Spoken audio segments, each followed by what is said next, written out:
మీ రాజకీయ భవిష్యత్తు కోసమో హిందూయిజం అనో ముస్లిమ్స్ అనో క్రిస్టియన్స్ అనో ఈ వేరు చేసి రాజకీయం చేయాలనుకుంటున్నారో వాళ్ళ క్లియర్గా చెప్తున్నా.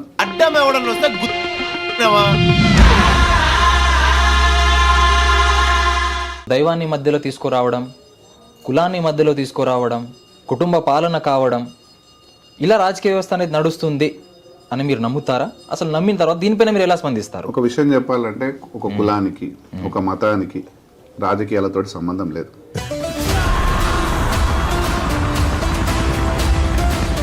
సో నేటి సమాజానికి రేపటి సమాజానికి, నేటి తరానికి రేపటి తరానికి మీ నుంచి ఏమైనా మెసేజ్ ఇవ్వాలంటే ఏమి ఇస్తారు మీరు? రాజకీయ నాయకులు ఎంబడి తాగనీకనో బిర్యానీ పొట్లానికో పైసలకో అని ఎంబడి నువ్వు తిరిగితే మాత్రం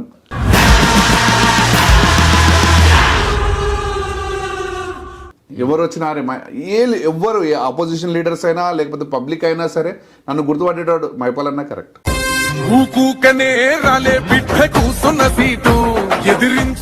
పాలిటిక్స్ అంటే సర్వీస్ బ్రదర్.